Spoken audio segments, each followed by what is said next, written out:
सियालकोट का आपने नाम सुना होगा।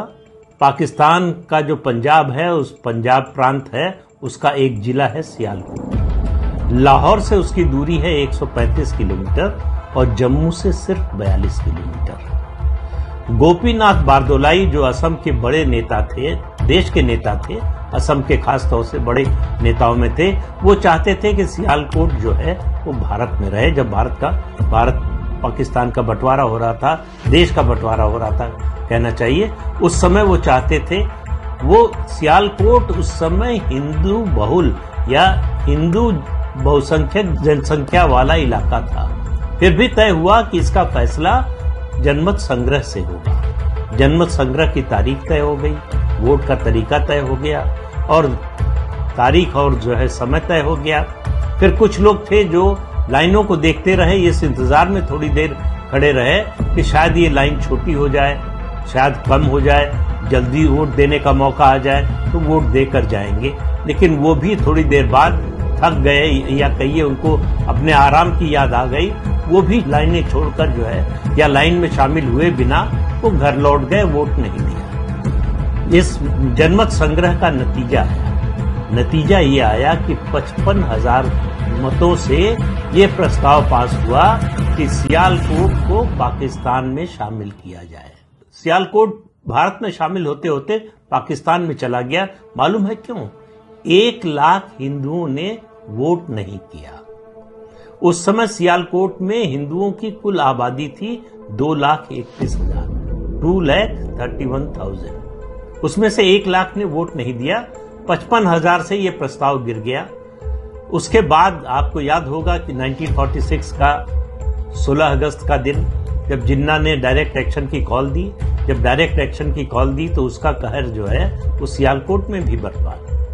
हिंदू औरतों की इज्जत लूटी गई, उनकी हत्या की गई, बड़े पैमाने पर कत्लेआम हुआ और जो लोग आराम करने के लिए घर गए थे वो हमेशा के लिए आराम की नींद सुला दिए गए।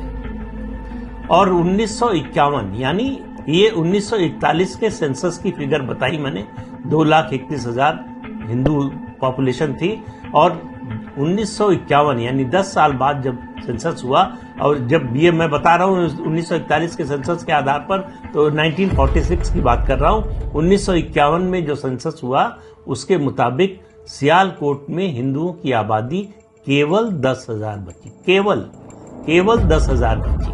और 2017 की फिगर के अनुसार सियालकोट में हिंदुओं की आबादी सिर्फ 500 है। आज पता नहीं एक भी हिंदू वहां है या नहीं है। उस दिन अगर सियालकोट के हिंदुओं ने वोट दिया होता तो सियालकोट हिंदुस्तान में होता और वहां जो हिंदू थे वो सब जिंदा होते। तो वोट न देने का क्या असर हुआ ये आप इस बात से समझिए। एक वोट न डालने से, ये सोचकर कि हमारे एक वोट न देने से क्या होता है, क्या उसका नतीजा होता है, ये उसका सबसे बड़ा उदाहरण है सियालकोट। असल में क्या है कि हिंदू जो कौम है, हिंदू जो समाज है, वो बड़ा आलसी समाज है। वो राष्ट्रीय जो मुद्दे हैं उन पर उस तरह से कभी उत्तेजित नहीं होता, उस तरह से कभी जो है वो उस तरह की निष्ठा नहीं दिखाता। उसको लगता है कि हमारा व्यक्तिगत हित सदे उस काम में हमारी रुचि है। और खास तौर से सबसे अफसोस की बात यह है कि हिंदू समाज का जो पढ़ा लिखा वर्ग है वो और ज्यादा आलसी है इस मामले में। वो मतदान की तुलना में छुट्टी मनाना, घर में आराम करना ज्यादा पसंद करता है। आप चुनाव दर चुनाव देखिए, आजादी के बाद से शहरी इलाकों में, खासतौर से बड़े शहरों में मतदान का प्रतिशत सबसे कम होता है। इस देश में मेरा मानना है कि अगर जनतंत्र को, प्रजातंत्र को किसी ने बचा कर रखा है तो ग्रामीणों ने बचा कर रखा है, ग्रामीण जनता ने बचा कर रखा है, जो कम पढ़े लिखे हैं, जिनको नासमझ समझा जाता है। दरअसल इस देश में जनतंत्र के सबसे बड़े रक्षक वही लोग हैं। तो वोट देने जाएंगे नहीं और नरेंद्र मोदी से ये अपेक्षा करेंगे कि वो देश में क्रांति कर दे, सब कुछ बदल दे, लेकिन हमसे वोट देने के लिए ना कहें। हम वोट देने के लिए नहीं निकलेंगे।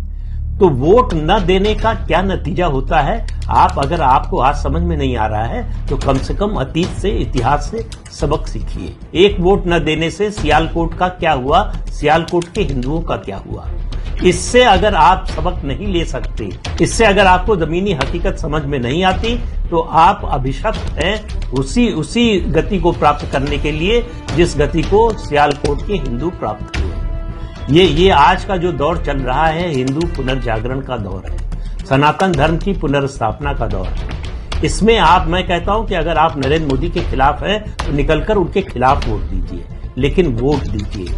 अगर मोदी के पक्ष में हैं तो उनके हाथ अगर मजबूत करना चाहते हैं तो उनके पक्ष में वोट दीजिए। किसी को वोट दीजिए, लेकिन वोट जरूर दीजिए। ये सोचना कि हमारा एक वोट नहीं पड़ेगा तो क्या होगा, ये जो वोटिंग परसेंटेज गिरा है उसमें सबसे बड़ा कारण मैं यही मानता हूं। जब आपके मन में ये ख्याल आए कि एक वोट से क्या फर्क पड़ेगा, हम वोट नहीं देंगे तो क्या अंतर आ जाएगा, नतीजा तो तय है, तब आप याद कीजिए सियालकोट की घटना। सियालकोट के हिंदुओं ने अगर इस तरह से न सोचा होता, अगर आराम